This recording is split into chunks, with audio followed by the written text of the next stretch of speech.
my god. How unprofessional of myself.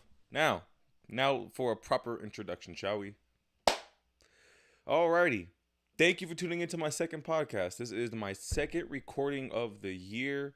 I slacked heavily last year, but I promise you this year that is going to be a different circumstance. Oh shit. I gotta go turn off my fucking live stream really quickly on here before you hear me on there. Oh.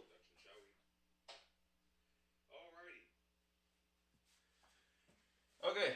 So, this is my second time streaming ever. The reason I don't stream that much is because I have a MacBook, and my MacBook has a pretty bad processor, meaning that, okay, to break it down easily, streaming it requires a lot of processing power, especially for my camera since it's an actual like camera and not just a webcam.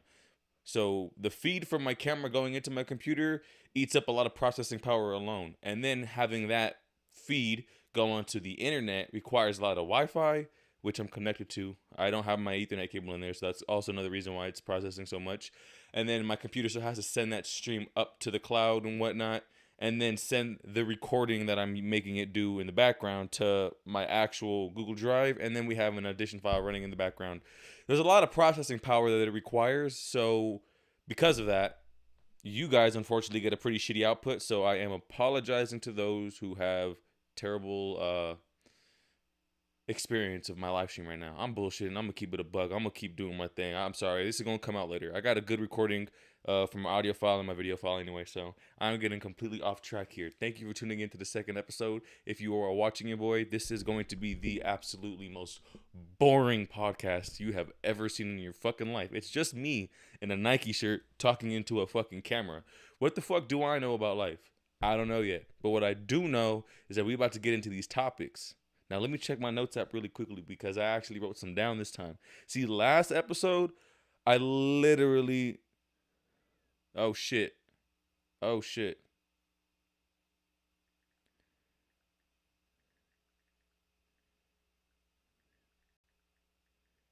I'm terrible at this.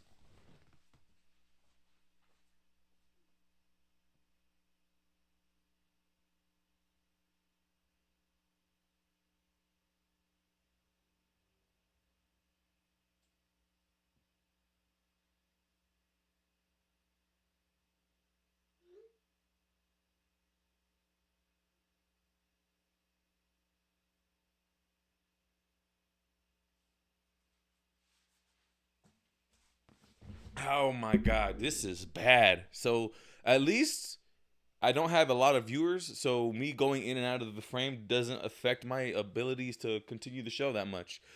All right. So, for those who need a quick refresher, I'm gonna have to cut this later because I guess that's one thing I never kept it in mind. It's gonna be hell for the editor because now they have to chop up a bunch of shit that I already said. But basically, the reason for my shitty, my laggy stream is because I don't have the best internet. I don't have the best processing power on my computer, so it's pretty hard for me to like send up a pretty good signal to YouTube, Twitch, and all that at the same time. I have the machinery. I just don't have the processing power, unfortunately. So yeah, my stream's gonna be a little laggy for the next few, probably years until I can get a better PC. If I'm honest with you, that is the overall goal: is to get a PC that could handle a lot of this. All right. So what is this episode gonna be about? Let's check my notes. I think I already know what my first thing's gonna be. I don't even need my notes because I already know. I got something to do with this journal though. So I'm going to start a lot of these podcasts off with what I learned from this previous week. But since I haven't did that last week, I'm going to do it. I'm going to do what I learned, I guess, this year so far since we're at the end of January. Why not? Um, so I kind of finished this habits book. I was talking about it on my last podcast. It talks about like a lot of good habits that a lot of different people have and they kind of shine on. So it's 300 habits that can change your life with like just one of them can change your life. And I guess really what I learned from that book is the importance of good habits and how easy it is for us to neglect bad ones. Here's a good example of a bad one. Self-esteem and how parents talk to you in certain situations. If you had a parent growing up and they were kind of like a mental bully, They always like talk down on you, whether it was jokes, whether it was serious.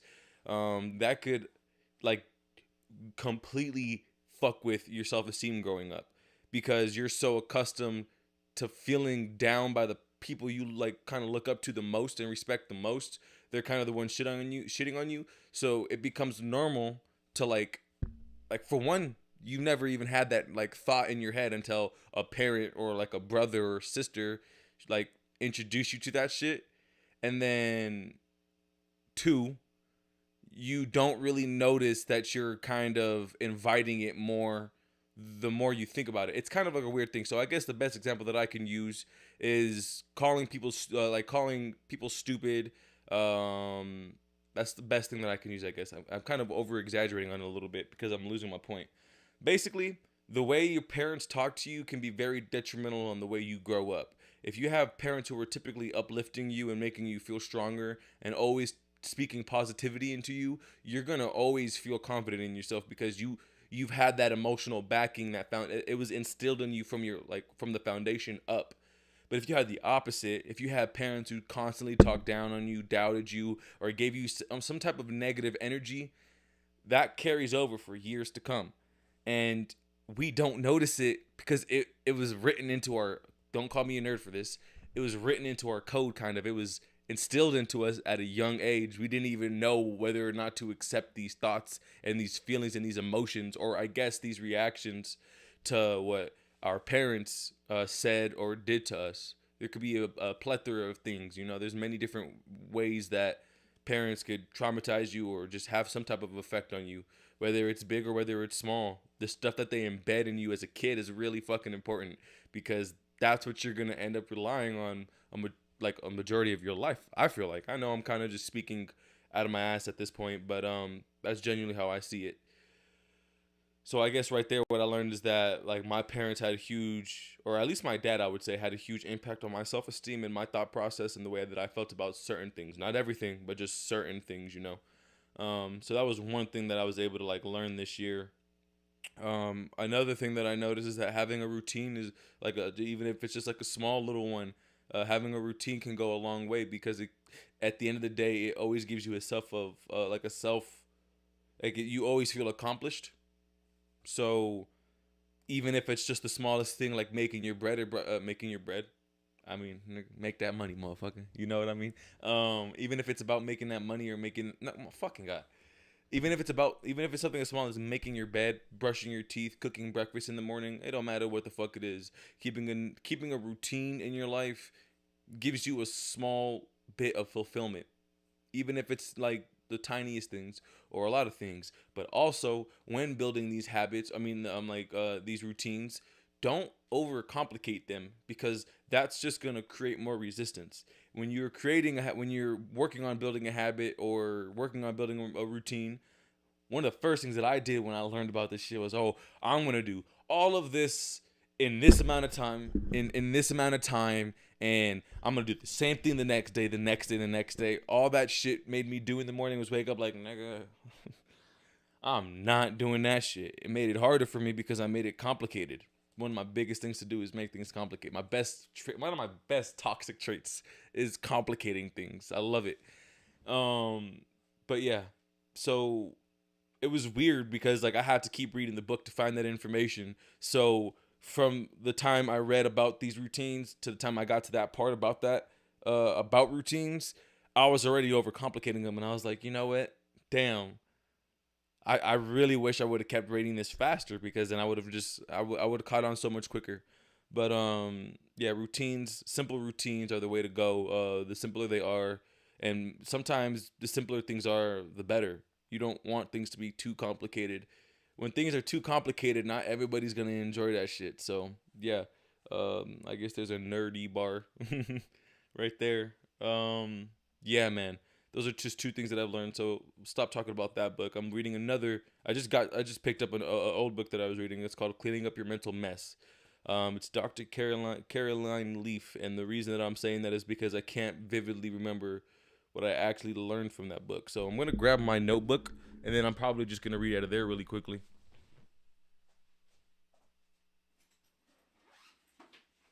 Oh man.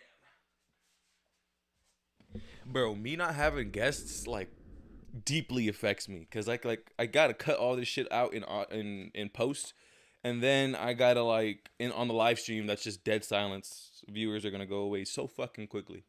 So basically, what this book has I've learned from this book so far is mind management, how to react to situations is really it really seems to be like the focal point, and getting to the root of any problem or like I wouldn't say problem, getting to the root of the negativity that is in your life, and why it's in your life. You really got to figure out those things in order to get rid of them. How you gonna pull up?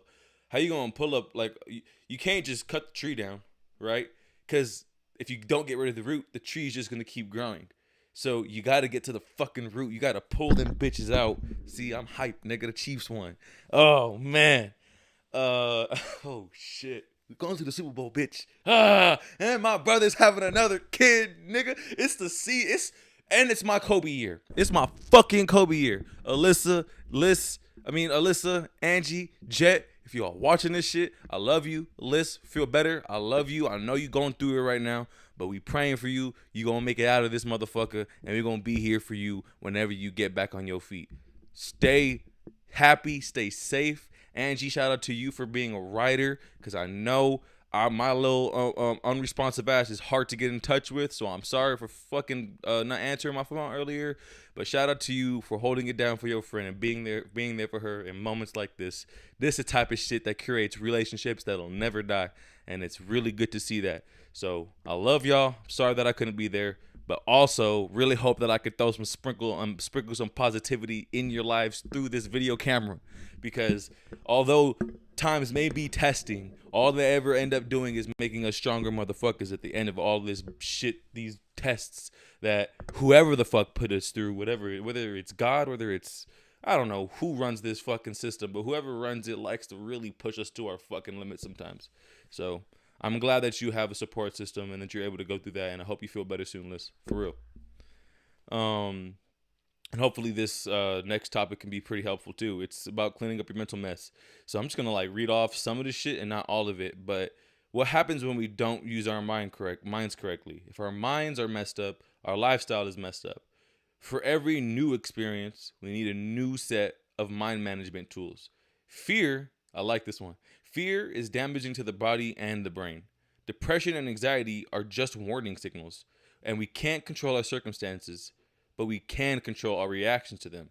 The cost of fear is toxic thoughts, toxic stress, anxiety, and depression, which makes us more vulnerable to illness. Now, hear me out on this, the cost of fear situation. Now, let's talk about what that is. The cost of fear, toxic stress. What's an example of toxic stress? Well, really, it's more of a feeling. You can't really give an example, but, we all know what stress is. For me, I guess the stressful thing right now is thinking about car insurance, getting my car smogged, and getting the Nevada registration for my car, all while being broker than a motherfucker. See, that's the stress that I am putting on myself. And then in order to cope with that, we think that we have to think about it more and dwell on it more and think about it more and dwell on this negative thing, which is really just toxic thinking, because now we're thinking negatively about a situation that we either can or can't control. So toxic stress and toxic thinking are two things that are a result of fear, because or I wouldn't even say a result of fear. I guess these are just like fucking like factors, because the fear for me is getting pulled over any day and getting my car impounded and having to pay a ton of fucking money to get it out, but not having that money, and then the cost just goes up and up and up and up, and then all that shit just falls on my plate. That's the fear. And the solution to that is just going to the DMV, getting my insurance, and getting my car smogged. But that shit's expensive, so I'm gonna have to thug it out. And that's the result, and that's and whatever consequences come with that are consequences that I have to accept and deal with. Although they may not be great ones, they're just fucking consequences at the end of the day. I'm gonna have to get over them regardless, unfortunately. And then we have anxiety and depression, which are two very, very common words in today's time. It's like the more information we've acquired from the internet, the more scared we got. the more anxiety we had, or the more depression we got. I wouldn't even say these two things happened more because of technology or because of the internet or the information that we've received. It's just been exploited and shined. The light's finally been shined on it. So now we're more aware and more understanding of these conditions, but they also aren't always embedded in us, and like we weren't born with these things. These are things that we've developed over time because we see how society goes about things, and we're naturally grown and I guess molded to have these feelings and thoughts. Some people are stronger than others in certain situations, and some people just simply aren't. I feel like everybody's strong in different situations, obviously, but overall, I think that I'm kind of going off my train of thought here, so I'm going to continue to read this book, my notes, so that I could be a little bit more helpful to the ears. And when we are more vulnerable to illnesses, that causes us to be more reliant on external solutions, such as prescription medicine, painkillers, or antidepressants. See, now that's just the shit that the doctor gives you, because then you got a nigga like me, who after going through a heartbreak, I was just smoking weed in my garage every fucking day. Nigga, I would come home from work, like this was my day. In 2019, I'd wake up at 11 in the morning, lay in my bed, go on Instagram, go on Twitter, go on Instagram, go on Twitter, go on Instagram, go on Twitter. Fuck it, these are boring. Let's see what Facebook's on. All right. Why am I even on Facebook? What the fuck? All right, now I'm out. Oh, it's 12 o'clock. I could go get high. Fuck eating breakfast or lunch. I'm gonna go get high. First thing I'm gonna do is smoke some fucking weed. Boom. Now, so many bad habits. So many bad habits in such a small amount of time that is already affecting the rest of my day, and I can't see that because I guess I'm just not aware of these type of things. Hold on, let me make sure the homegirl got the live stream. Okay. I got scared as fuck because I thought I sent that fucking link and it was just, but I think that in life you got, I almost said my favorite line, in life you got two choices, you got to make one, because I got off topic. But, oh, there it is. Prescribed drugs. You rely on these external sources. Sometimes these motherfuckers ain't prescribed to us. I'm just consuming them bitches, my nigga. I don't give a fuck. As long as it makes me feel something, I'm going back to that because I don't want to feel like this. So this didn't make me feel like that. And now I'm heavily reliant on it because it was there for me in such a dark time. So now my body only knows to go here when dark times are arising. Oh, weed. Oh, smoke. Oh, inconvenience. Smoke. Oh, inconvenience. Smoke, nigga. Oh, shit. I ain't got shit to do. Oh, guess what I could do? I could get high, baby. Yes, sir. That was my everything was centered around weed. It was never any fucking like, oh, maybe I should go work out. Fuck, go work out. Nigga, hit this fucking blunt. What are you talking about? This nigga's trying to be healthy. Nah, wasn't with none of that shit. So that was such like, I still to this day, I don't know how the fuck I was like so oblivious to all this. Like I was really a musty, dusty, crusty ass nigga at this time in my life, bro. Like what the fuck? But I was still holding down my job, so at least there's that. But I was getting cooked at my job, bro. Like wax pens, like this shit. Nigga.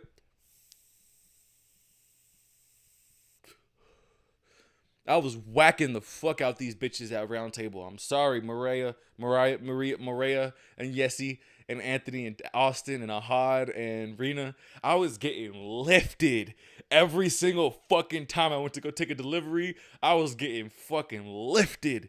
Oh my God, I was getting lifted. Boy, I was driving the streets with a company sign on my car, high as hell on my phone, like nigga, 19. Boy, I was out here living this Cali life. What the fuck? And then going straight to fucking Roseman, picking up an eighth of weed, going home and smoking that like that. Like the wax pen wasn't even enough, bro. And then don't get me started on the wax, like the actual wax, the dabs. This ain't shit compared to a whole ass fucking. Okay, I can't do the noise, but the fucking dab, the wax, nigga, that golden fucking shit is demon. That's the devil's lettuce. That they were talking about devil's lettuce, nigga. I don't even know what to call that shit. That's the devil's golden nugget. Cause god damn, that shit gets you lifted like you on shrooms, motherfucker. Shit, I can't. I can't sit here and like actually accept the fact that I was doing dabs. Nigga, I was smoking full gram dabs. I'll never forget that shit. I was smacking edibles to the dome. What? Just because I wanted to feel something. Like I wanted. I think this is me. I'm like, oh my god, I'm glorifying all of my toxic habits. Really, it's just reflecting on these bitches. Like this is such a bad time in my life, and I thought that that was the only way to feel better. Relying on external sources when I should be relying on my internal ones. Let's continue. Oh, excuse me. Our mind is the strongest solution, and without proper mind management, we are likely to rely on these external solutions that rich people sell. Yeah.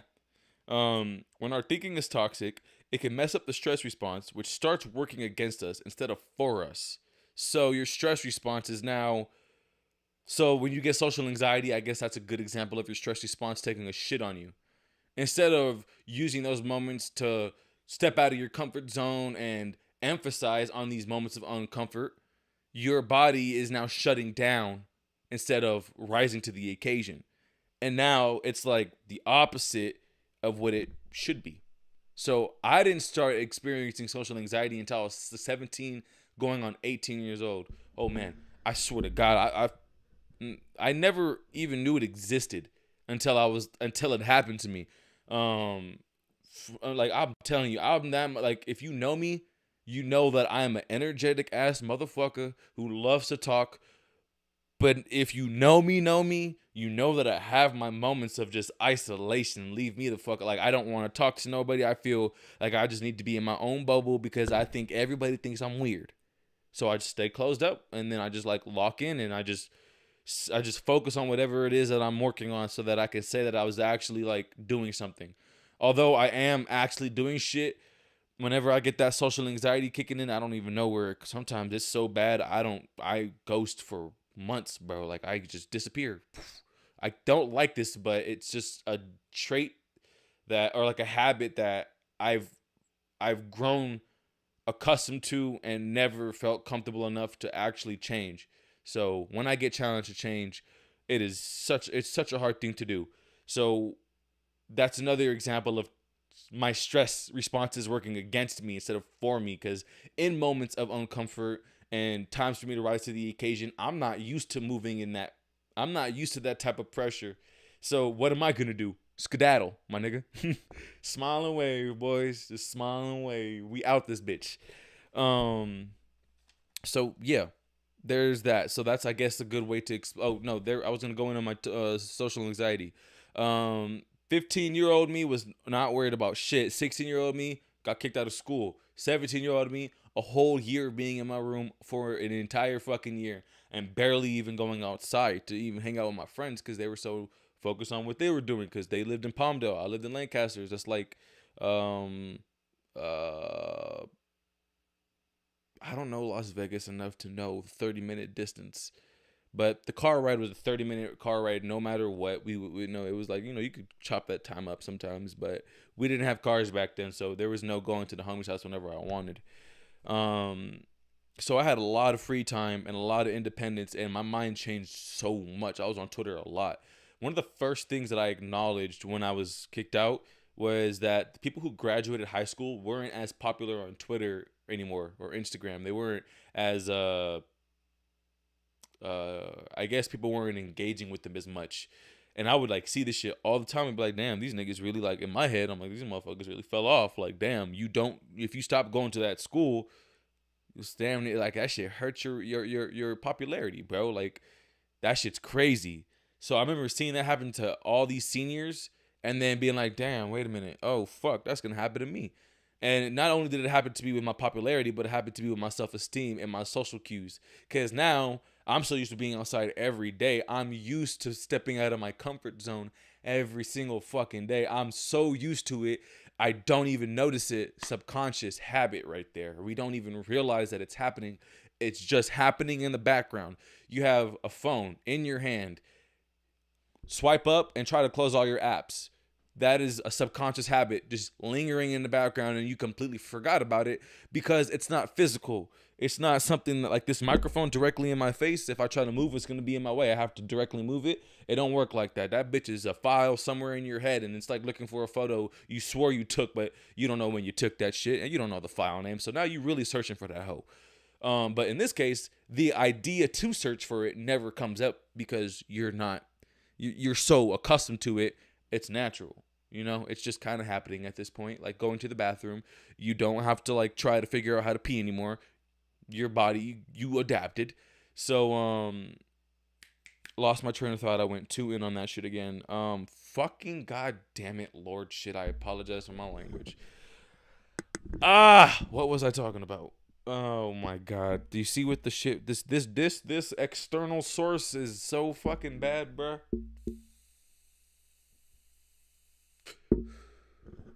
Trying to find a subconscious it's a subconscious habit that happens in the background and you don't even realize it happening. But I don't even know what the fuck that stepping out of your comfort zone and being social. So now I'm not doing that for an entire year. So then when it's time to actually go out in public, I'm like actually getting scared. I'm like, what if this person, what if they think, but what it just 1,000 fucking billion jillion thoughts going off in the back of my head, and trying to conduct a regular conversation with people, not knowing damn well I'm like, oh yo, who are you, nigga? Like what the fuck is like? Oh no, who's this nigga? Like social anxiety really fucked me up. It was worse when it was just like, oh my god, oh man, that shit'll make you cringe. So I think that that's just an example of me not getting out of the house enough and socializing enough. I just completely got out of that habit and now I built a new one.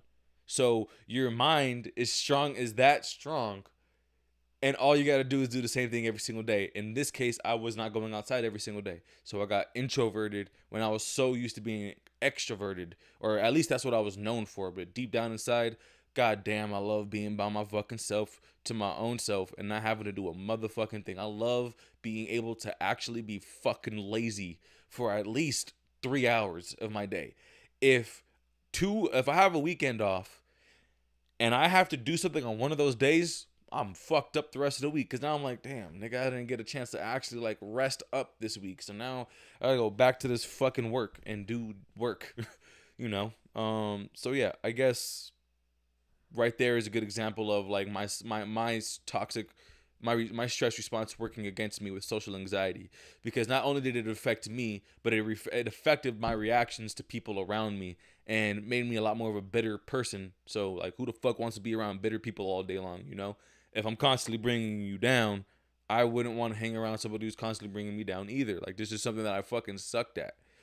Let's see what else we got. Many researchers think that toxic stress is responsible for 90% of diseases, and only 5 to 10% of them come from genetics. When I seen that, I thought it made sense, because I remember seeing another report before I even read this book that cancer and like diabetes, all of these things, although they are physical illnesses, it all stems from your like willpower to fight against it, which I don't think that's something you can really prove. So I don't like to have a take on it, because like I don't want to be in a situation where my life's at risk and I have to be mentally tough. So I guess I'll never know until the situation arises, but seeing other people succeed, they'll all tell you the same thing. They had to be tough up here in order for them to win that fight. So I think that's really important at the end of the day, is to see the ones who actually made it through and had a conversation with them, because they survived, and they're the definition of a survivor. No matter the event they survived, whether it was a physical instance, a mental one, an emotional one, so many different things to survive in this world. If you really think about it, this world actually creates a lot of fucking pain and negativity, and it's our job to not get like absorbed by it. Hold on, did Warren just get home? Warren? Nope. Cool. I still got this bitch to myself. Yeah, we didn't ask for this shit. We just kind of we just gotta be equipped with the tools to manage ourselves in it. But I guess that's why other people exist, because then they like write books and shit that teach other people how to manage ourselves. So I guess there's power in that, at least. Um, oh, man, I hate when that happens. I love writing though. If we came this far without mind management, imagine how far we can go without it. In my notes I put that kind of sounded like a sales pitch, but okay. I'm so fucking sassy. You are your mind, or your personal reality is made up by your personality. Your character is what got you where you are right now. I could see holes in that. I could see holes in that. I don't think I got that point off the way I intended to. Understanding how the mind works should be a top priority. Mind management is the key to keeping us balanced through the ups and the downs, which is a good thing. Why it's important, because in the highest of the moments you could remain humble, and in the lowest of the moments you could remain humble and realize that there's going to be these and there's going to be these. You know, it's fucking weird. It just kind of happened. Like I said earlier, we did not ask for any of this shit. We just happen to be in this world, and we are expected to be equipped with the tools to survive in it. Some of us do, some of us don't, and it's fucking insane. Man, like, you could write a book off just one person's life. It's nuts. But yeah, basically this stuff just goes into toxic thinking. Competitive and how things like competitive mindset are an example of toxic thinking. Let's see, a good mindset to have is to ask yourself why. Okay, here's a good one. This is about the roots that I mentioned when I first brought this book up. There's no quick fix to healing and happiness. A good mindset to have is to ask yourself, why is this affecting me? What underlying issue am I really trying to address? Meritocracy and neurocentricity creates distorted views like, if I just do this, then this will happen. This belief ignores the impact of individual external. Okay, I don't know what the fuck she was trying to say right there. If I'm gonna keep it a buck with you, I don't even know where I wrote that shit down. Sometimes I just get into the zone and I hear shit and I'm like, I gotta write it down even if it don't make sense to me. But low key, to spit off that, when she mentioned that if I just do X, then Y will happen, it's like saying, if I just go to the gym, then I'm gonna lose weight. When, yes, theoretically, absolutely, that is the overall way to do it, or one of the ways to do it. But you also have to diet. You also have to plan your workouts accordingly. You also have to work your workouts into your day. There's a lot of stuff that goes into these things in order to actually create the result that you want. It's not as easy as just doing this one little tiny thing every blue moon and expecting the result that everybody else who put in the work got. So it could really be said with your mindset, because if you practice these positive mindset, these practices and these trainings, these good habits and whatnot, if you practice these things little by little every single day, like it was your job to do, you would be surprised on how far you can go. Like, I feel like every single person in the world can think back to a time where they made either an important decision, a gutsy call, took a risk, or did something out of their element, and it worked. They got the relief. It didn't slap them in the face. Or maybe it did a few times until it finally fucking worked. We all have had that moment in our life where we actually got to sit there and realize, holy shit, like, I'm a person who can achieve things. I don't give a fuck if it was learning how to tie your shoes. That feeling of accomplishment is very important, and I think that we should look to achieve that every fucking day once. We call them wins, at work at least, but you could define them in so many different ways. Prayers, it could be a religious thing. It could be literally anything. I have a weird take on religion. After reading this habits book, I realized how much good characteristics, we're talking about having good characteristics when we're talking about success. In order to have success, you have to really maintain these characteristics so that when you acquire that success, you can maintain that success. In the Bible and whatnot, I feel like religion does a good job teaching you how to love one another, how to work on yourself, how to have better reactions. It all kind of touches on the same thing. Guess what? Differently. Whether it's religion, science, self-help, therapy, all of these things kind of have the same effect, just done differently. There's so many different ways to get to a destination. We all just took a different way to get there. You know what I mean? Like, I may not be making the most sense, but in my head, that makes sense. And I love having that mindset because it kind of helps me, like carries me through life sometimes, through that bullshit that those gray times, bro, those gray days, those days are like, it feels like you're never gonna get out of them. It feels like you're just stuck, like telling you that shit feels like you're never gonna get out of it. And then when you get out of it, you're like, holy fucking shit, I survived, bitch. I got out of it. And then I did more than I expected. Like, what? You could really, when you set your mind to little fucking tiny things, you really surprise yourself on how fucking far you can catapult. Oh man, I'm sorry, y'all. I be trying to keep the pits clean and I be trying not to wear white shirts on this fucking podcast. It's extremely fucking difficult to not fucking have pit stains. You know how much of a bum I feel like? But we're not going to do that. We're not going to have toxic thinking and stress and toxic negativity right now. What we're going to do is embrace the dirty pit. God damn it. I can't be famous. I can't do this type of shit with this type of mentality because this is some bummy ass shit right here, bro. Like, I could have really changed my shirt before this goddamn podcast, but I have so little time to actually do it sometimes that I just say, throw the camera on, motherfucker. Throw the camera on. Oh, yeah, by the way, I could see. HD, baby. Fuck that. 4K, nigga. I can see in 4K, bitch. Fuck with me. Them bitches cost $200. I gotta pay $200 to see. Another example of I didn't ask for this. I was just handed this. It just, here you go. I'm just kidding. See, now I think that's another toxic thought process. Is to be like, well, I didn't ask for this. I don't know. I don't like that it's happening to me. No one does. My mom used to say that shit. So you know how annoying that shit was when some negative shit happens in your life, and then your mama hits you with that. Yep, life's not fair. You're just like, ugh. Say that shit again. Oh God in heaven, mama. Today will be the day I lose my shit. Say that shit again. All in your head though. You ain't saying that shit, because if you do, boop, and then you lose your phone privileges. Hell no. I didn't even have a phone. I was using hers. No. Anyway, yeah. So I keep going on these tangents. It's important to like. Okay, so this belief ignores the impact of individual. I guess it really just what it. I don't really get that one still, so I'm not gonna speak on it. But you guys caught my drift earlier. Here is a metric.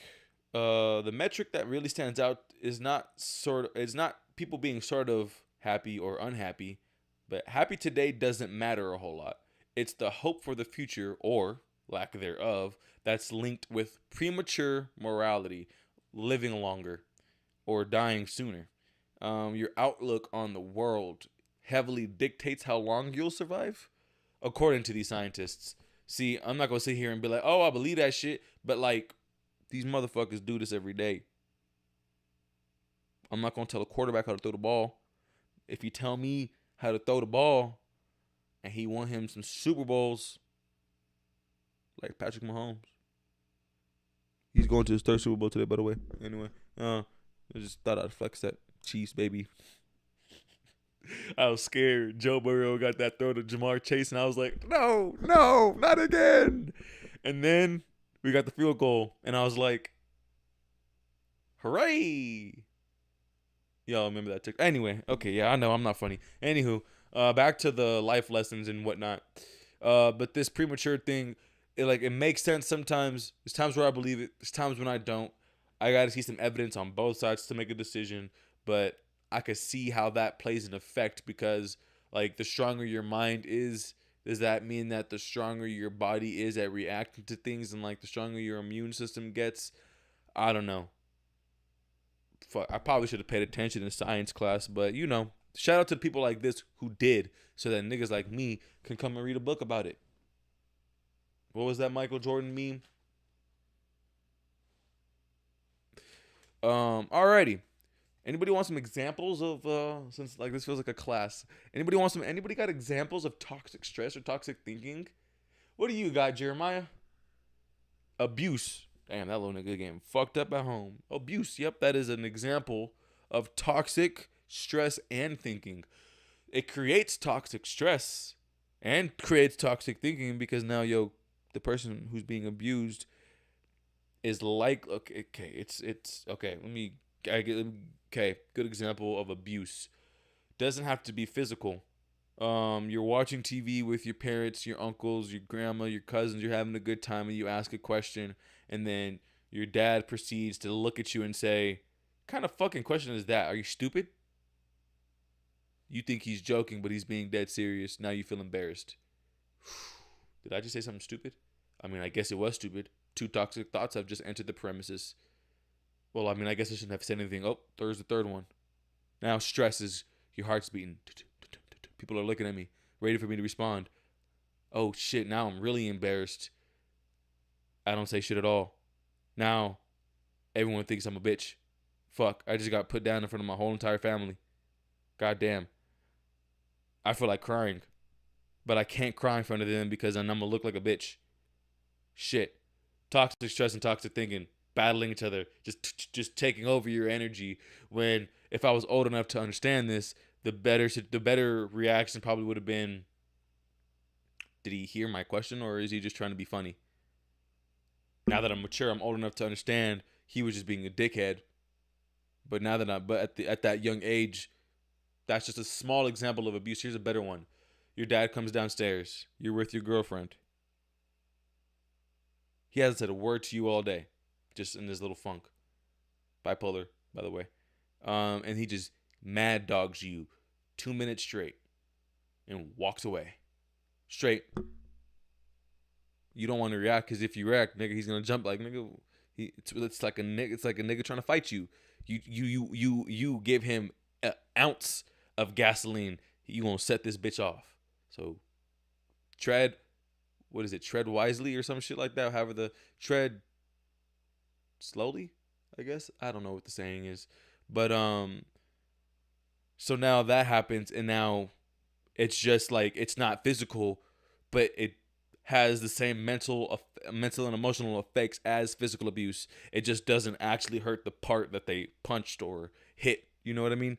Abuse happens in so many different ways. I would use, or even like manipulating people in arguments, shit like that. Toxic thinking.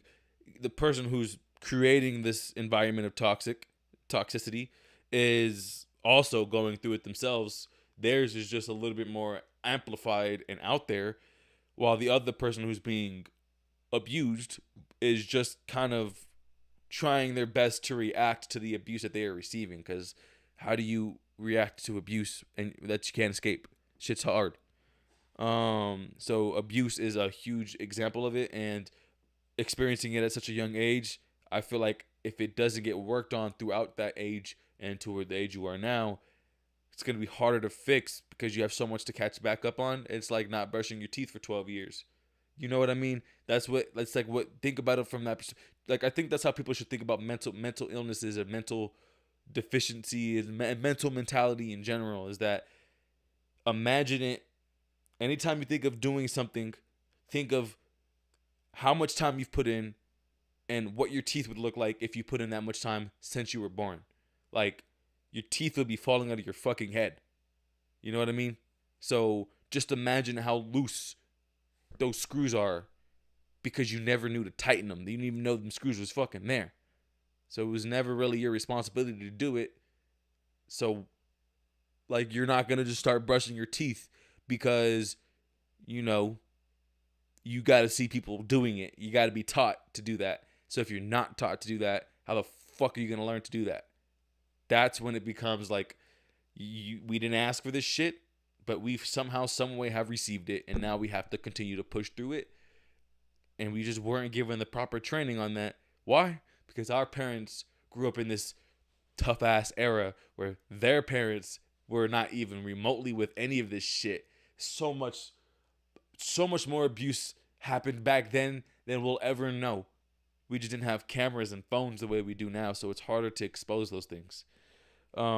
Anyway, yeah, abuse is huge. Damn, I still don't even know how this fucking stream's looking, if I'm real.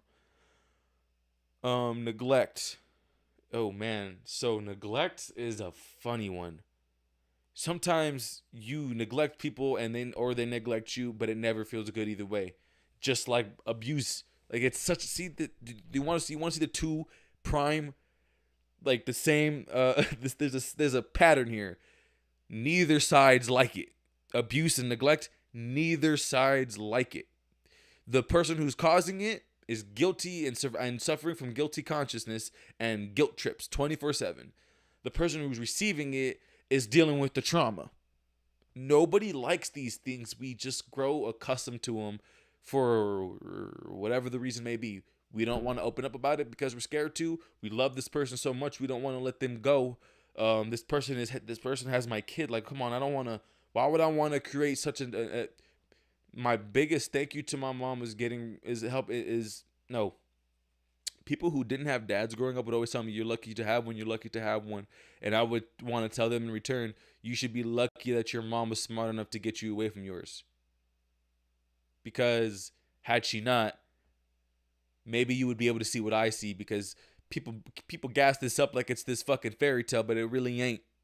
For me at least.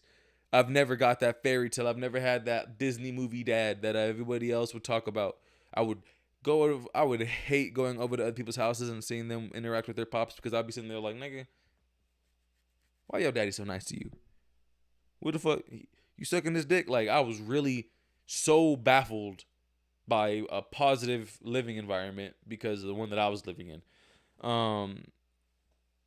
And I guess my mom was always there for me, so I'd never really feel like I've experienced like neglect. But I could say that my dad wasn't always there emotionally, so I could see that there. But I seen it play a toll on my sister a lot more than it played on me. And like, it's the internet, so I can't sit here and be like, oh, I'm gonna spill my sister's beans and shit. But I know that my dad's neglect towards her deeply affected their relationship, her confidence, and her self-esteem. And I could see that because I grew up watching their relationship my whole life and seeing how she reacts to things and seeing how people who have dads in their lives react to things. Yeah, they have some similar features, but like confidence and whatnot is just something I think that a father could really instill into their daughter. Just growing up with my sister and my pops, that's what I witnessed. So to all them niggas out there who have a daughter, do your thing, kings. Do your thing. Just the way I see it is, I'm a mama's boy. So like, my mom would always just say like, would you want somebody talking to me like that? And anytime I would think about it from that perspective, I'm like, hell no. Because if anybody talks to my mom, my sister, and now it's my nieces, now it's my brothers, like, all the women in my life, now it's the homegirls. Like, you talk to my people like that, I'm going to get defensive, let alone my daughter, nigga. Oh, I don't even have a kid, so I can't, like, fully grasp that feeling, but I can only imagine what people like my boys are going through. Like, damn, like, it's really your job to protect that motherfucker for the next 18 years. That's a task that is so heavily slept on, at least for people my age. I'm not going to say the world, because I feel like there's a lot of benefits out there that can support parents. I feel like the world actually tries to do the best that it can. I'm talking out of my ass. I don't know shit about parenting. But overall, I've seen, I don't know what what America does for parents, if I'm honest with you. I just know there's shit like WIC. Like, I would always see struggling parents growing up go to shit like that and get food stamps and whatnot. So government always did what they can. But my biggest emphasis in life is always going to be education. I didn't take mine seriously, so it is going to be my life's mission to tell other people to take their education seriously. I don't give a fuck how you acquire it. College, self-help, fucking therapy. I don't give a fuck if you're going out there and just physically doing this shit every single day just to get your hands wet. I don't give a fuck how you learn, but you should always be trying to learn something. I don't care how old you are. You could be 60. There's still shit to learn. I think that expanding your mind doesn't just help you. The message you leave for the world is what helps the world go further. If these scientists from back in the 60s, 40s, and 20s weren't writing this shit down and working with each other like a team and doing whatever they can to document whatever it is that they learned, we wouldn't be able to advance as quickly as we have. Mentally, physically, technically, like in so many different aspects of the world. Being able to pass generation from information from generation to generation is one of the most important things to do.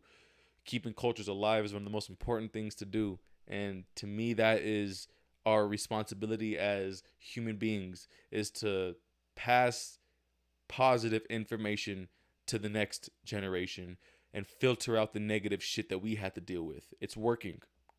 Call me a fucking crazy pothead. You see the wax pen in my hand. I know.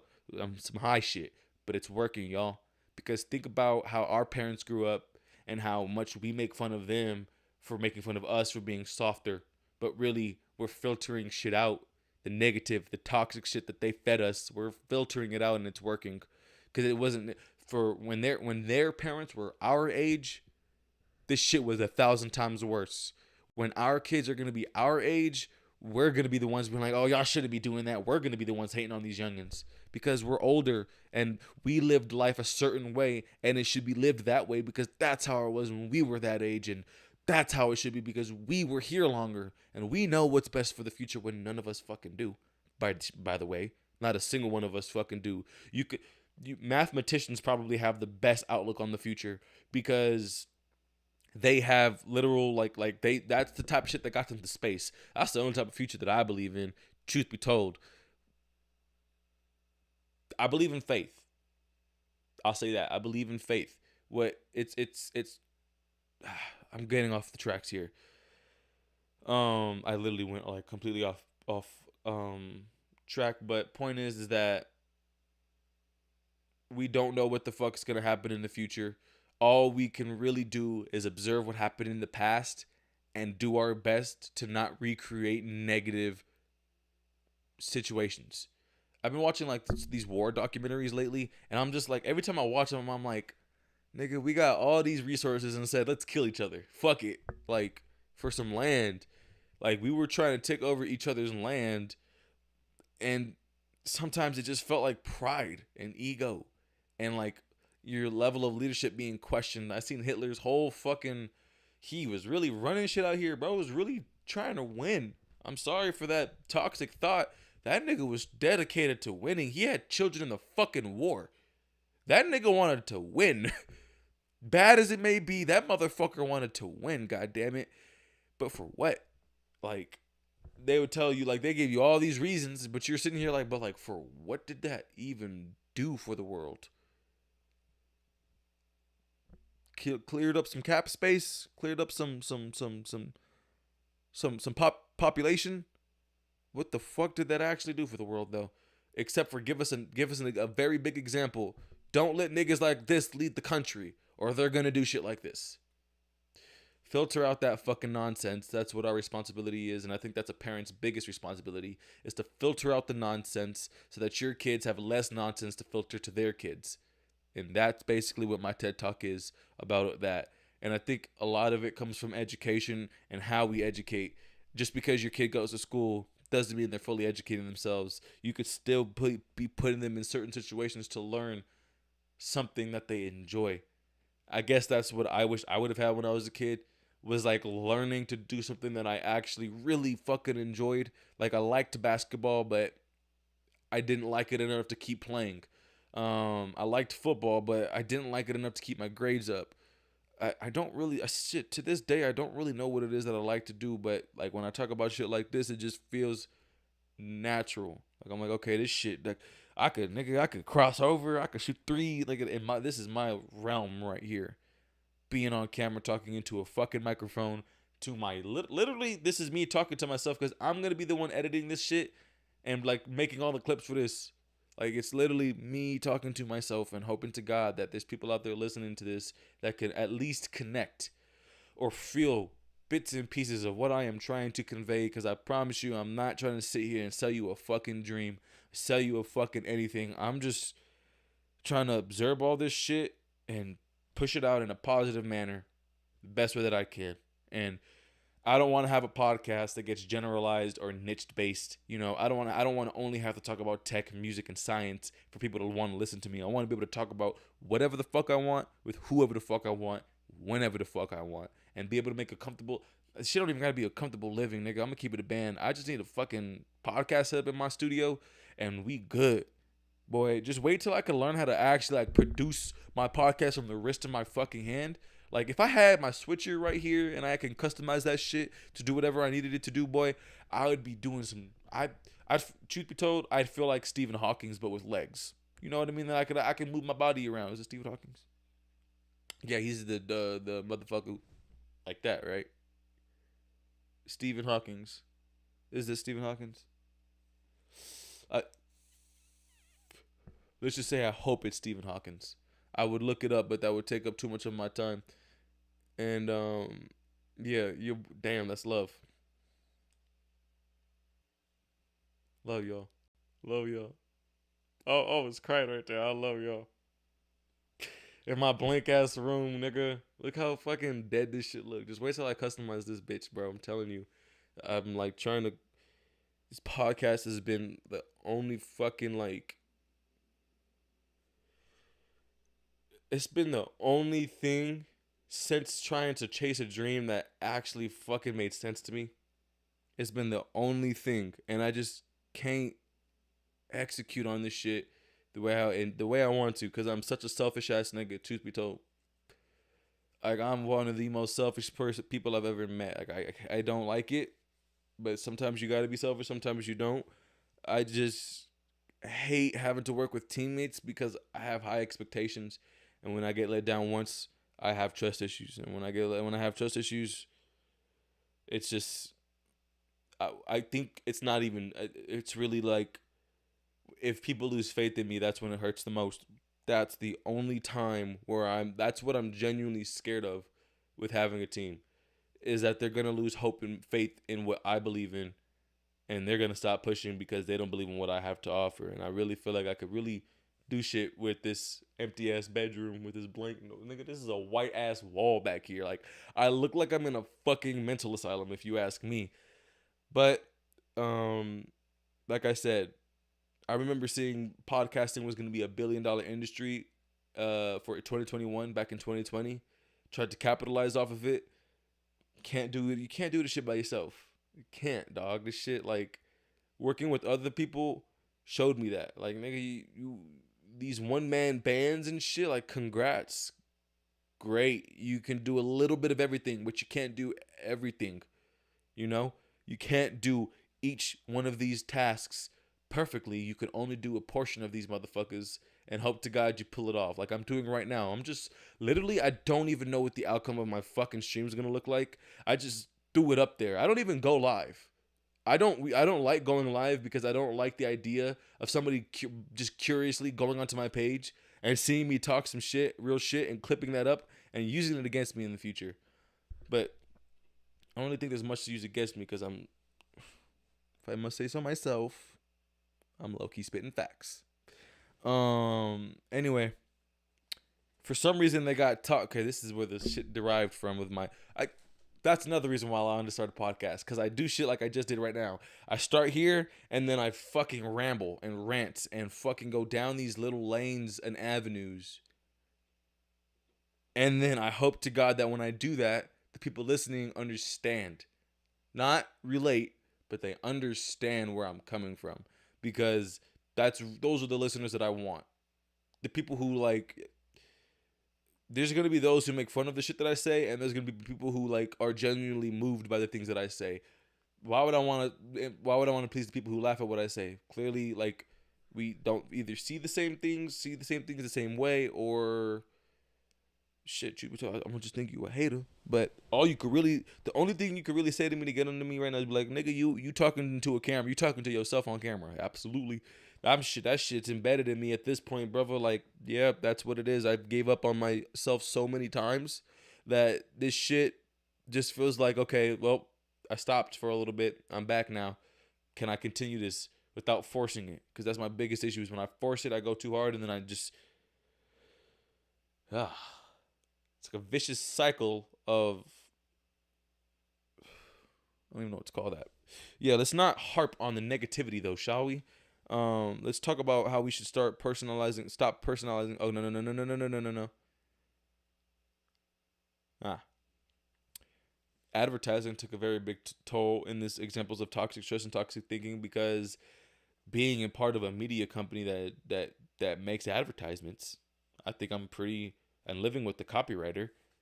Um, I think I have a pretty unique perspective on this advertisement world because we literally live off of pain points and agitating people and pointing out insecurities so that we can get them to stop on a video. So like, hey, you got pimples? To like a little 16-year-old girl. You got pimples? You want to get rid of those? There's the hook. It's not going to be like that. Obviously, it'll be more attention catching, obviously, and it'll be more fit towards that demographic. But it is literally our job to catch your attention, point out something insecure that you notice about yourself, and sell you a product that could potentially fix it, which it's not actually meant to fix it. You have to do all these other things and then apply this product in order for it to work. You know what I mean? You basically have to have very good hygiene and then top it off with our product for it to look even better. When really you can achieve all that shit some other way if you put in the knowledge and the work, but they have a company of people doing that already, so they're trying to create a product to make it easier for you to do that. And in my eyes, there's certain products that are actually beneficial in the world, and there's certain ones that are not. These right here, these are beneficial. Shit, I'm these right here, these are questionable. Their best function is that you can make important phone calls.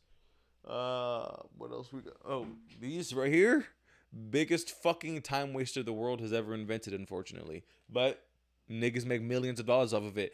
Reminder, I don't mean no shade when I say that shit. I don't mean no, oh, the gaming world's weird. Get your fucking bag. I'm trying to talk into a camera for a living. You niggas go get your bag playing games. I just suck at these motherfuckers. But I will completely keep it real. Like, okay, maybe time wasting was not the best word because I do think that there's value in games still. They can be educational, especially with like storylines, but they're just and you can let go of a lot of rage in there, but it can also create a lot of toxic stress and toxic thinking. I just think that it can go anyway. But this right here, I wouldn't say people need games, but people need the ability to see properly. Um, this product right here is not fucking needed. It's simply a water bottle that keeps your water cooler than it should be, but you can drink out of a cup. Shit, you could drink out of your hands if you had to. You know what I mean? Like, we don't need these things, but you know what? Fuck it. They're nice to have, and they make our lives a little bit more convenient. And then you realize that that's how the fucking shit's all this shit is shaped around, is to make our lives convenient. Because the more convenient they make our lives, the more money we give them. So the advertising companies that are very good at pointing out your flaws basically are just very good at pointing at your insecurities and the negativity in your life and selling you a product that can potentially help you with whatever that negativity is. So they're getting they're making money off of selling us products that are meant to make you feel better, physically, mentally, emotionally, whatever the shit may be. Now here's some examples of how to combat toxic stress. You need to surround yourself with supportive relationships. Sleep. Get your good sleep in there. Reset your mind. And then avoiding stressful environments. So I guess a very good example of a stressful environment for me,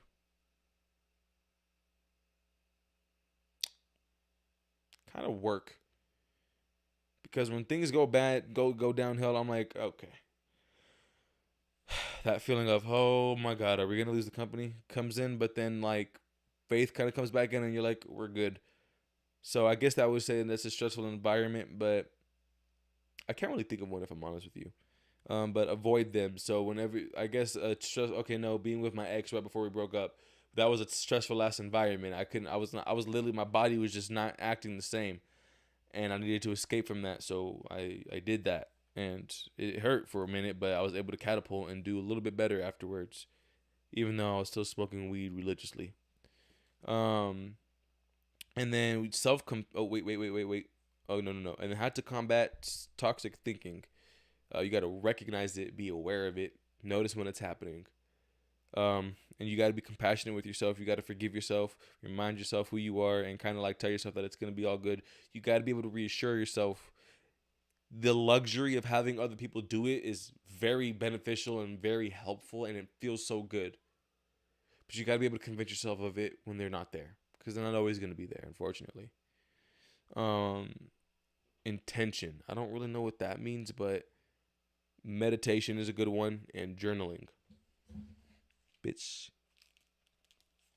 Let's see. I'm gonna be bold. I'm gonna read the first fucking page of my diary. Oh, that was gay as fuck. Okay, sorry to the community for y'all out there who probably gonna hate me for that.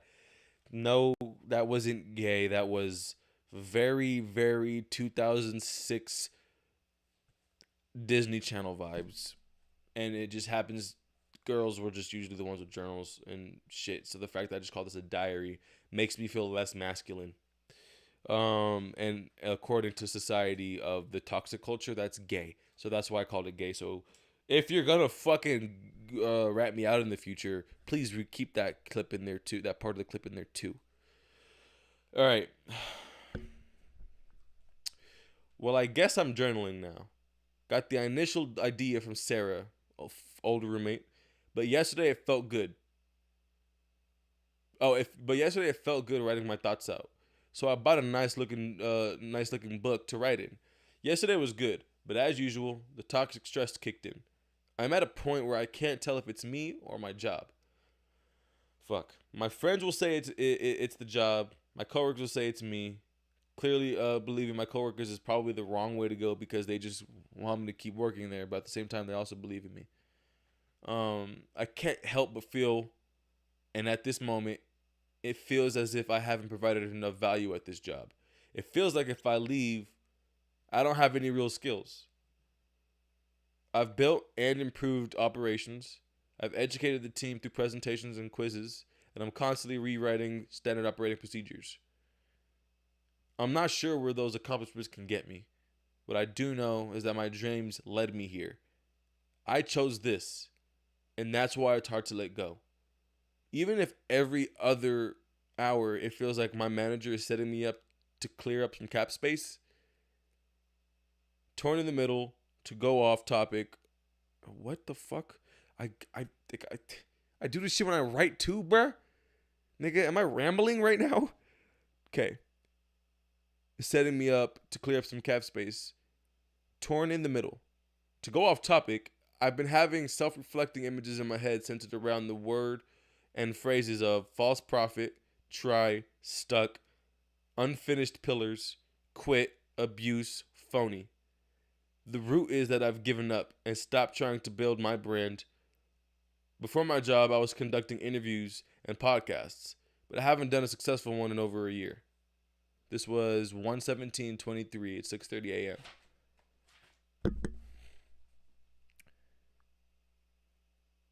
And then this is after I read. Oh, no, I can't read this. Okay, I said the first journal. It's the first one. I'm not reading that. No. That was just about a crush that I had. I'm not saying names on camera on a live stream that people can come back to. Fuck no, baby. I'm sorry. If you want to read that shit, come and holler at your boy. Because I'm not talking about that shit.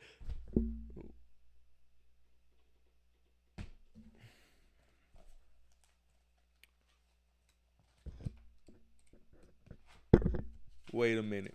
Let me see if I could just clear out names. Nah, bro. It's too obvious. Yeah, no. This is just me talking about work at that point. Yeah, no. Y'all got what y'all got out of me. So, yeah, journaling is a space where I can let go and keep it here and not have to worry about like putting it out there because it could be very embarrassing. It could even be detrimental to my fucking character. So I'm tweaking sometimes, or it could affect people's relationships with me. Because if I said that and then went to work tomorrow and then somebody showed me a video of me saying exactly what I just said, oh my god, I'm gonna sit there like, should I quit now? Yeah, I'm still gonna get half my check though, cause niggas is kind of down bad. So if I could get that right now, it'd be dope. But yeah, I had so many other topics to cover, so that's what sucks about this right now. Cause like I only covered one of them, and that's been like what, an hour and a half. Let me check how much time we got. Oh my god. Oh. An hour and 15 minutes of Michael talking into a microphone about goals. And I'm not even talking about goals. I'm talking about life. But, you know, it is what it is. All right. So we talked about what I learned this week. what journaling has done for me in 2 weeks. It helps me get to the root of the problems that I'm thinking about, because you think about them so much, and when you freestyle, you're right, like you just kind of let your hand go. You know what I mean? Like you detach from your thoughts and you just let it go, let it flow. My best, I remember, I think it was Jessie Reyes. It was a female rapper talking about the fountain. Sometimes that shit just turns on, bro. So when it turns on, you just don't stop it. You don't turn it off. You just let it go, let it go, let it go, and then it's easier to deal with it afterwards for some reason. I don't know. It's just easier to let go of things in this book and then forget about them. Knowing damn well someone's eventually going to find those. We got Snoopy people in this world. Someone's going to read this one day. So I just hope that when they do, a movie could be made about a youngin. That'd be dope. Uh, Not having a following for 5 years of making content. That's a touchy subject. Yeah, I'm just that guy who talks into a fucking camera every now and then and hopes for the best and never really executes on his vision in editing, because I always seem to get caught up in other people's shit or take on tasks that are pretty large and get so wrapped up in those that I don't even have time to focus on my own brand like I used to, and then work, and then life. Just not having enough time to accomplish all the things you want to accomplish in a day really comes back to it. But it really is a matter of me just not sitting here and taking the time to actually work my ass off and make it happen. I do know that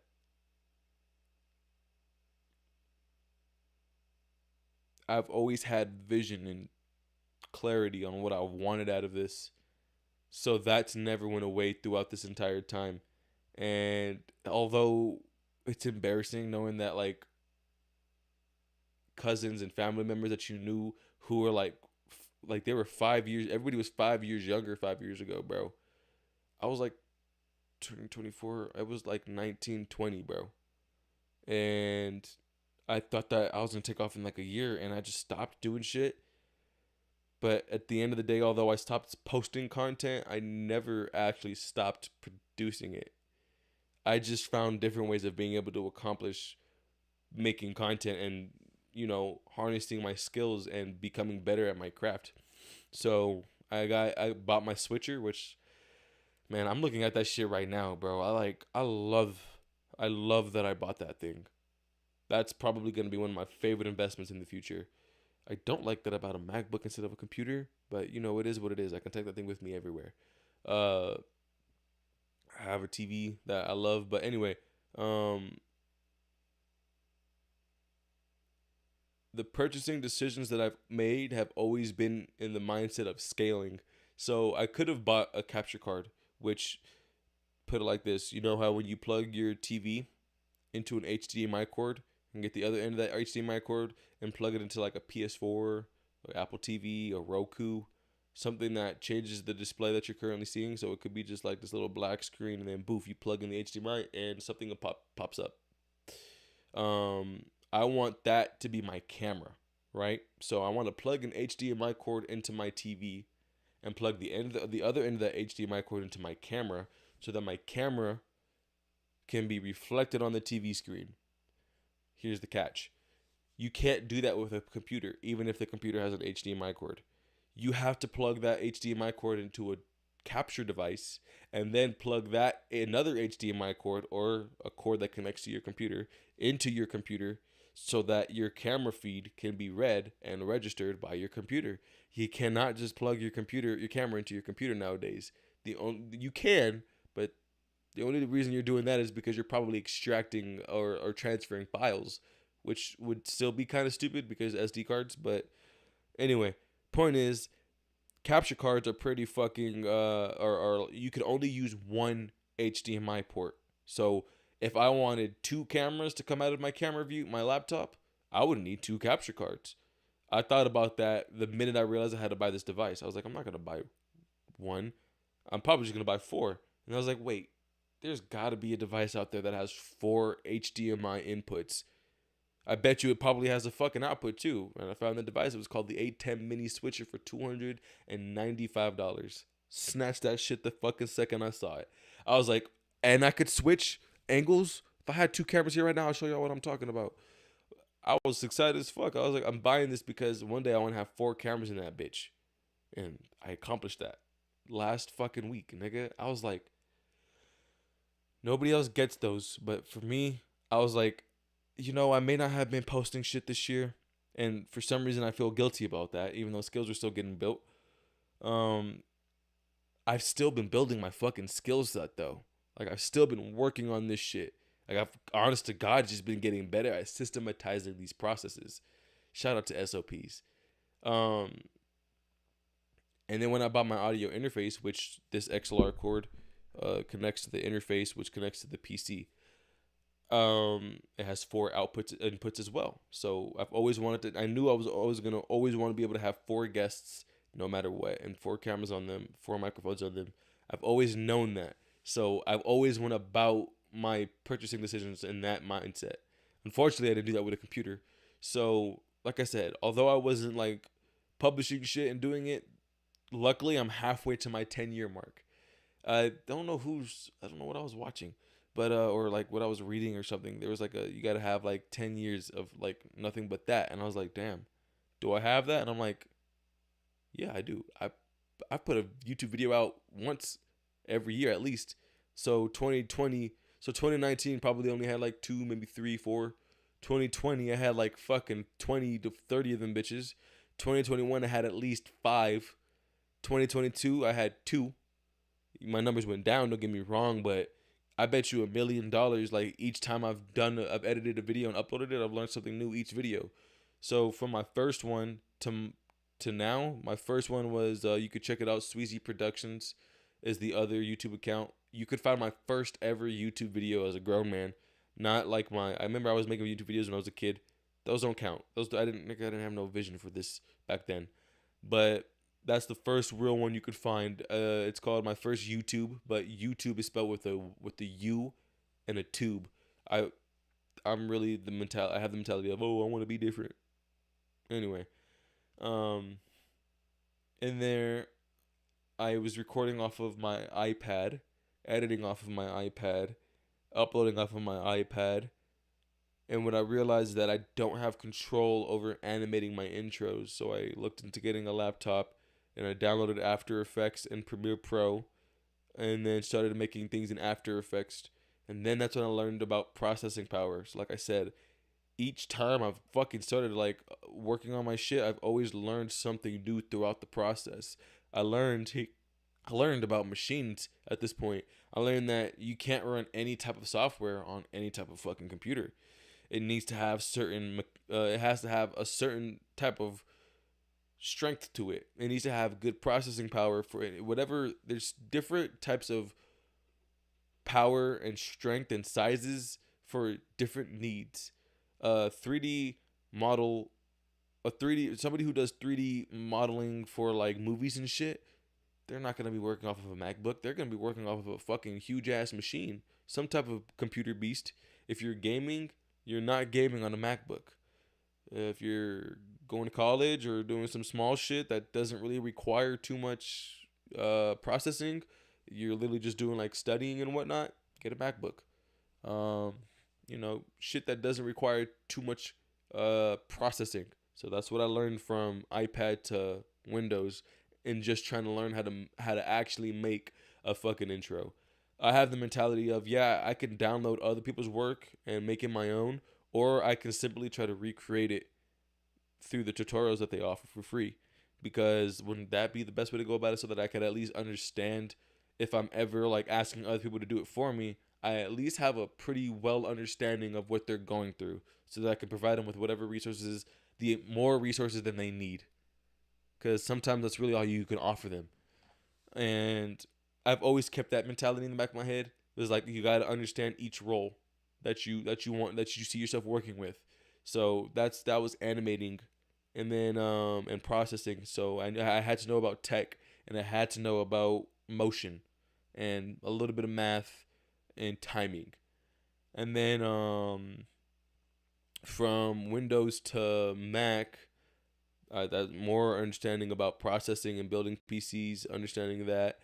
but also learning how to like sync up audio, something as small as that, bro. Like learning that there's many different ways to do it, but overall, sometimes you just gotta chop that shit up and drag shit over, which is never fun.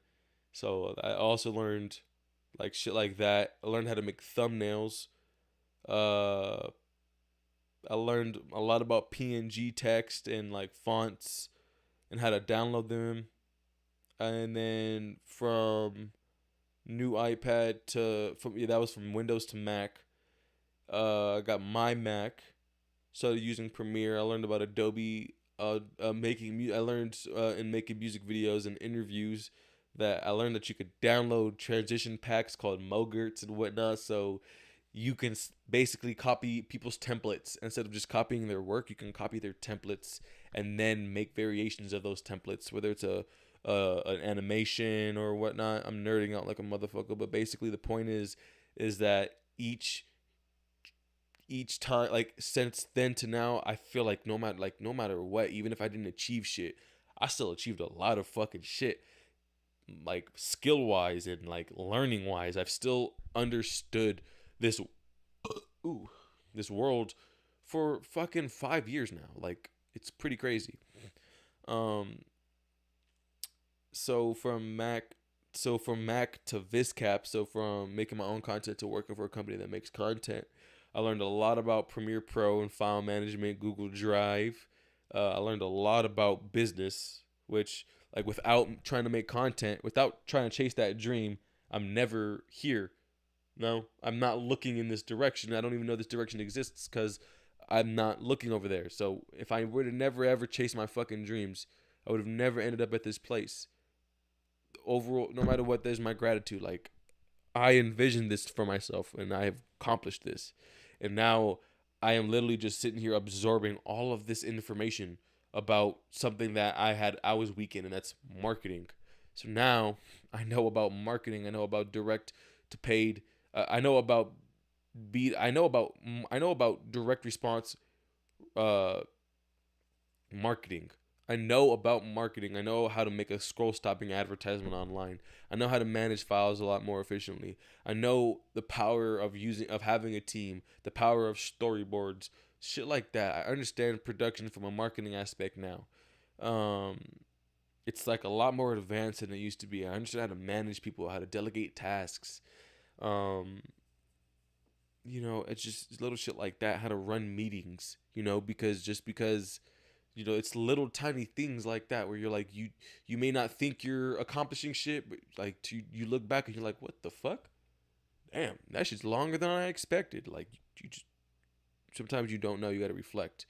And that shit all just hit me right now. Shit, truth be told, like I kind of got overwhelmed with that. Um but I guess that's overall what my mindset is that just because I haven't been able to get the results that I thought that I would have doesn't mean that I didn't get any positive ones, because fuck, I've learned a lot of shit. Like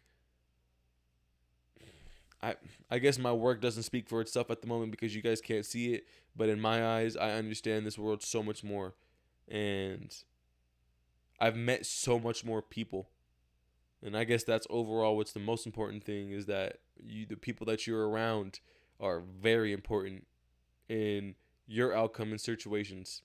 So, yeah, man, this shit's pretty crazy to me. Like, yeah, I guess one thing that I love the most about fucking all this shit is that I really got to understand computers, like, and software and how other softwares work, and like looking for patterns and how softwares work and look what they try to offer, which one, how each one offers something a little bit differently than the other. This shit's fucking crazy. But all I know is that overall, shit, I have equipment to produce podcasts, bro, and I love kind of doing it. I love seeing somebody else's vision come true. I can't, I can't. That's a feeling that I'll never be able to let down. Helping creators create has been my motto since I created Sweezy Productions, and Iris the podcast is simply just a Sweezy production named Iris. Literally just me letting it all out and hoping that I could attract guests and audience members who want to hear these conversations and have these conversations. I love having real ass conversations about life, without letting the negativity convolute the entire thing. So, yeah. There's a little bit of Michael for the week. Sunday night, so I got to get ready for the next week. And basically gonna wrap this thing up. But before I do, let me make sure I have no last notes. Oh yeah. So luckily, not having a following for 5 years and skills that I've worked on this far kind of went into each other. So the skills that I've worked on, I understand coding, HTML, JavaScript, CSS. I'm not good at it, but I'm building a website right now, so it's really good practice. So anybody who wants to start a business, just know that it's gonna take me some time to really get there. But once I learn how to get this fucking computer to work for me, I'm gonna learn how to make it work for others too. That's another version of helping creators create. A promise that I'm not gonna sit here and like be like, oh, I'm going to deliver on that as soon as possible. No, because I still need to get better at these things. But learning how to code is definitely gonna have some very important benefits in my life. Chat GPT, that's gonna end up being a skill. When you know how to make it work for you, it's gonna be the best assistant you've ever had. Editing videos, I've haven't done it as much, but I've edited a variety of them. So I don't have like a generic style, but I could recreate what I see. So at the end of the day, there's that. Very good at making podcast clips, surprisingly. Um, Shit, honestly, managing files in general. I don't do it on my PC at all, but you best fucking believe I know how to set my file directories and my file paths. Them bitches, I know where the files are going, my boy. Um, I learned how to use a lot of stuff, a lot like Adobe Bridge. I didn't even know that thing existed, bro. Metadata, you could do it in there.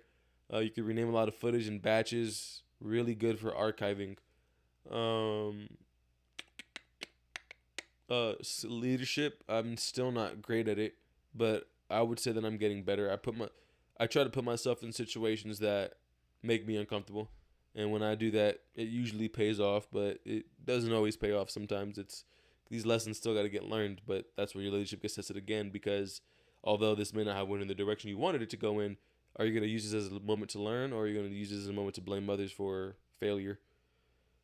Which is when I think leadership really gets tested. Um, let's see, another skill. So video editing, coding, writing in general, like screenwriting as well. I've never like I love movies. Don't get me wrong. I'm way more infatuated by the behind the scenes of them though. Like writers and producers and directors and editors and shit like that. Like the ones who actually make the vision come true. I'm really in love with that process. And I'm really like I love just free writing. I'm not gonna say I'm ever gonna be like a full on writer, but like just being involved in some shit like that would be really dope in the future. And like knowing that workflow is really overall what's important to me. I don't need to know all the intricate details that like all these people know. I just need to know enough of it to understand these people's workflows. Overall, that's what's always in the back of my head. Which I think is honestly building like a bigger skill in like directing and managing and overseeing things. Um, so I guess that's really cool too. But I think the two that are really getting worked on the most are editing and developing software. Because like right now it's just a website, but like I I believe in myself so much that I can't wait to see what happens if I keep doing what I'm doing now. I feel like because like the past week, 2 weeks, I feel like I've been working on my shit way more than I have been. So if like when that happens for an entire year, I'm like I can't wait to see those results. Um, so yeah, I think those are a majority of them, and I don't think they're all falling. Oh shit, podcast production. What the fuck? Um, mhm. Like I said, Adobe Audition's another Adobe application. So like Adobe Bridge, Premiere Pro, After Effects. Audition is more of like a audio thing, which I really know how to get down in now, especially. And OBS, that's a sleeper. Knowing how to use OBS is kind of a sleeper, but I haven't learned how to use extensions and what are they called? Extensions and what are they called when you have extensions and man, you gotta love being a pothead. God damn, I hate forgetting words. It's extensions and plugins. Being able to use those two things with it, I can't wait to see how far I can take it. So another skill that I'm trying to build. Um, and then I think reading and habits are two things that are just like I'm starting to like do or establishing morning routines helps like the leadership, and then helps like other things. It kind of like it all kind of pours into each other, I guess. So that's pretty cool too. And lastly, WrestleMania, WWE nerd shit. Remember when I first started making content, there was a dude named Cody Rhodes. Cody Rhodes is the son of a very, very famous wrestler named Dusty Rhodes. Dusty Rhodes was basically as big as Ric Flair. I don't know if you guys know the woo guy, but Ric Flair drip go woo on a bitch. Him. That's Ric Flair. He was almost as big as Ric Flair, but he was also Ric Flair's like arch nemesis. So back when our parents were kids, they either loved Dusty Rhodes and hated Ric Flair, or they loved Ric Flair, or they loved Ric Flair and hated Dusty Rhodes. But there's one thing that they always did: they always loved Hulk Hogan, baby.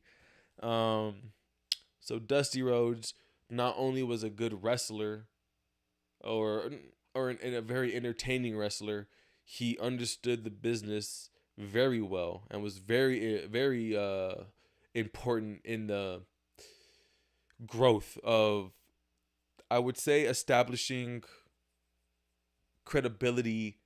Not even, I don't even think credibility is the right choice of words.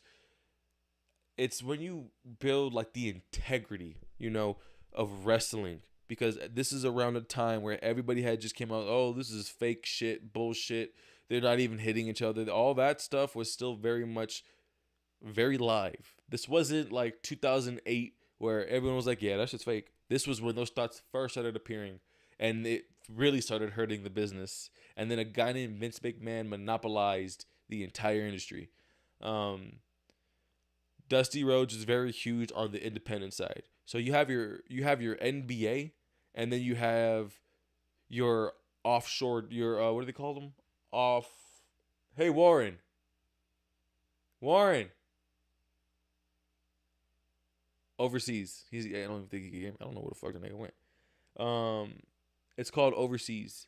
So you have your NBA, that's the big league, that's the league to be in, and then you have all the other leagues around the world that, it's still professional basketball if you could pay these players, right? You know what I mean? Even if it isn't the highest luxury shit that the NBA is used to. That was the independent scenes for the WWE. So you had the WWE that was up here, and then you had all of these other wrestling promotions that just weren't as relevant because they weren't monopolizing the fucking industry at the end of the day. Which is probably a reach for me to say that. I don't mean it in a bad way, but what I mean is that Vince McMahon understood the world of business, so he realized that there were different promotions that had really famous wrestlers, so he just paid all of those wrestlers from different promotions to come work for his company at the same time, which completely, like, you spent 5 years building up this talent. He is the fucking core of you. Oh, whoa. He is the core of your business. He is your main selling product, and it has just been stolen from you. Now you're not booking shows as much, and this, I would say that it was very contagious to the independent scene. So he was basically swallowing up the best ones and making them work for him, and it worked for a little while. Because when Dusty and Ric Flair and Hulk Hogan, it worked for them because they were very popular already all around the world. So when they came to WWE, it was such a foreign thing. And then it became normal. And then the WWF, which at the time this was the WWF, became like, it was an established thing at that point. Hulk Hogan had made it his home. And then you have Ric Flair coming over from the independent scene. And then we have a company named WCW, which WWE is up here. You have ECW right here, and then WCW took that leap. And finally, like, WCW Wars, Monday Night Wars, there's two wrestling companies in the industry now. It is no longer just these independent scenes. It's two companies filled with wrestlers from the independent scene. The independent scene is, like I said, that equivalent to the overseas. This is like the B League. This isn't like top tier people. These people are shit damn near just as good but they just haven't built up their popularity enough to be on these big stages like WWE and WCW. WWE had Hulk Hogan, um, Bret Hart, Shawn Michaels, Triple H, The Undertaker, Stone Cold Steve Austin, The Rock. WCW had Ric Flair, Dusty Rhodes, Kevin Nash, Scott Hall. You see how hard it is to remember these 4 names over here versus these 5 names over here? You probably knew like The Rock, Hulk Hogan, maybe Stone Cold Steve Austin. I don't know if you knew Ric Flair. Maybe you did. I definitely don't think you knew Dusty Rhodes, Kevin Nash, Scott Hall. I know him because I'm a huge wrestling fan, but WCW clearly wasn't producing shit like the WWE was. It didn't have as long. The effect didn't last as long. So with the WWE and WCW, WWE finally takes the throne. WCW gets bought out, and now WWE swallows up their wrestlers and brings them here, and then kicks the ones who didn't make it out, and then they get sent back. Now the independent scene basically got rejuvenated with some more talent. But now, like, where are you going to get the money from? Because now you just got overloaded. But anyway, point is that all this talent basically flooded the independent scene again. So now the independent scene that was, like, demolished started to get its talent back. And now they were kind of able to get a fresh restart. So now the WWE's top dog, TNA is its best competitor. It's not even keeping up competition. Vince McMahon basically ate up all the competition. The B League is 110 and 100. The independent scene is 110%. The B League, the WWE is the league to be in. So now, at this point, Dusty Rhodes is retired, taking on more of a managerial role, helping backstage, helping development. He's on the creative side now. He's not wrestling as much. He's trying to carry the vision of the future through these wrestlers instead of trying to do it through the camera. He's trying to help these people honestly become something so that Vince McMahon isn't hogging up all the fucking wrestlers. No, I think that Dusty's biggest thing was that he was able to create stars in WCW. So whether or not he wanted to do that in WWE was kind of touchy. He would sometimes, and then there was times where he wasn't working for them, so it was kind of on and off. I can't confirm that. I'm not too familiar with Dusty Rhodes' experience in the WWE. But why he's important is because when WCW was done for, he was in the background now. Around the time the independent scene was starting to take that reset, and WWE was already just running the game. They were ahead of the table. He had a son, too. Dustin Rhodes, his first son, who was known as Goldust in the WWF era, was already in the WWE. Was already wrestling WCW, WWE, WCW, WWE, bouncing back and forth. But he was mainly known as Goldust, this weird golden character who did weird gay shit. And I wouldn't even say gay. I'd say sus. And he had another son named Cody Rhodes. Dustin wasn't able to live up to his dad's hype. Cody came into the WWE in 2009. He didn't have to go to the independent scene like his dad did, like his brother did, like a lot of the wrestlers in the WWE had to do to get there. He simply had a dad who can get his foot in the door. So he did that. So now Cody Rhodes is this kid that thinks who thinks he deserves all these opportunities that these other superstars deserved, but really he's kind of being handed his opportunities because of his dad, which probably wasn't the case. But you know, when you work your ass off for something and somebody basically gets handed what you just worked for, you're gonna feel some type of resentment for that. Come on now, it's just a competitive thing when you worked your way to the top. So from 2009 to 2014, 5 years of it, or probably 2007, but you know what I mean. Like, he had a lot of time to develop his character.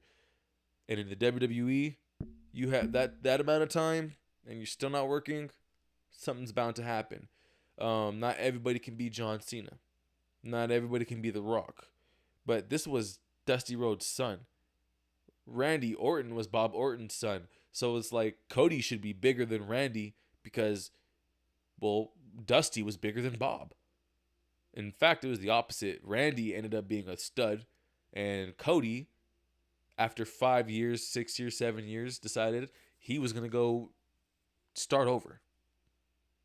But he chose to do that at the right time because I don't want to take any credit, but he decided to leave the WWE the year I decided to start watching it. I literally watched this man debut in TNA and thought, wow, so that's what's happening. Glad to know that that's happening to him. Whatever. And then I started getting into the independent scene. Like around this time, it was not intentional. I loved the WWE already at this point. I was watching this shit religiously. I was watching all the pay-per-views. And then I just kind of watched Cody's fucking rise. Because when I seen him go to New Japan Pro Wrestling, it was like, oh, okay, that's a pretty good spot to be in. And then he won a championship there and joined this thing called the Bullet Club, which AJ Styles, Finn Balor, two huge superstars in the WWE were a part of. And now Kenny Omega, the Young Bucks, three huge stars who grabbed my attention from the internet and pointed it to the indies. They are the sole reason why I even watched the independent scene. I recruited this guy basically, and then he just built this American badass character. And it's like he was just a lot more believable. He was a lot more easy to get behind. He was a lot more easier to root for. And he was just basically just like unleashed. It felt like it felt free. And then I just remember watching it and being like, damn, I can't wait to see him go back to WWE. Like it was destined. And then they did this. I remember he won this Ring of Honor championship, and to me that was that prompted me to write about him because I was so inspired by it. Like seeing him get the reaction that he could never get in the WWE. He had to go back to his father's roots to accomplish that type of reaction, just to get that's how you know he really loved it. He just wanted to feel that. You don't love it. You don't go that far if you don't love it that much. And that's what I respected. He won the NWA title, the same title his father held, but lost its credibility throughout time. This title was very important when Dusty was holding it. By the time Cody got to it, the indies and that belt diminished. Like it was a belt in the WWE at one point, and then they just said, we don't need that. We have our own. And it just got bounced around different promotions since then. And then the NWA stayed relevant. And not relevant, stayed up enough for other stars to give it a shot and like use it as their promotion. And he made it his fucking mission to win that championship. And he did it in a show that him and the Young Bucks booked themselves. In a venue they did themselves. They produced their own promotion without other promotions chipping in. Just wrestlers doing their own promotion. Now they're running the shit. And it was one of the biggest shows ever. Like in wrestling. Not just the WWE. It was doing numbers. And it was like, what the fuck? Okay, they did that. It was so successful that it motivated the son of the Jaguars to start his own wrestling promotion called AEW, which now airs on TNT like every Wednesday or some shit. Which Cody was a part of for 2018, like what, 2018 to 2022? 4 years, 5 years almost. I remember watching this motherfucker join TNA, and now he like is a part of a startup business that took the world's attention. Like it was crazy to see him accomplishing things like this. It was like this motherfucker really like it's just really in his blood. This shit is really in his blood. Like I don't know what, maybe the WWE isn't as good as I thought it was because him here, he's so much more free. And then he got stale again.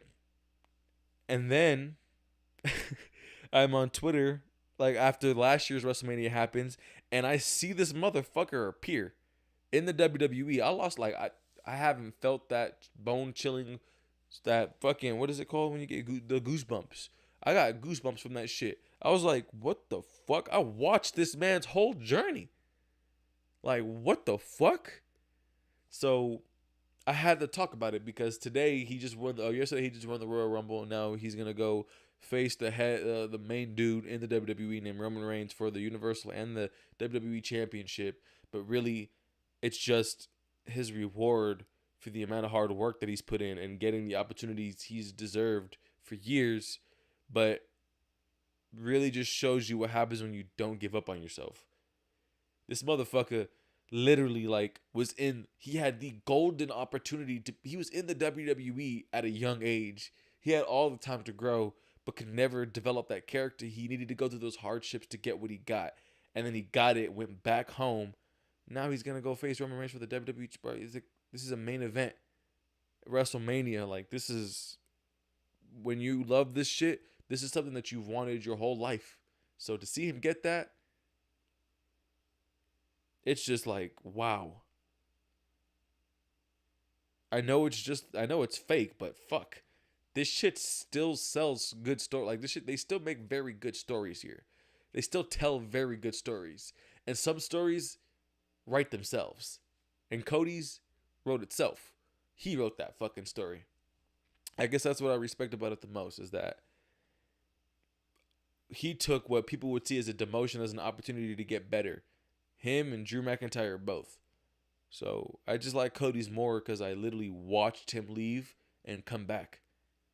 Way better fucking character. So yeah, that's another thing I learned about. Don't give up on your fucking dreams. If you love something, chase that shit. That's how I'm gonna wrap up this fucking episode. I love the WWE, so there's that. If you didn't know that about me, and I hope you learned a few things from this podcast. I kind of let it all out this time. This one was a little bit improvised too, because I'm not the best at putting together shows. I just kind of do them because I like to talk to cameras. But yeah, so stay tuned for the next one. I'm gonna try my best to get on this motherfucker every Sunday. So around 6 to 7 o'clock every Sunday is when I'll be starting my podcast. So until the next one, y'all, I'm out this bitch.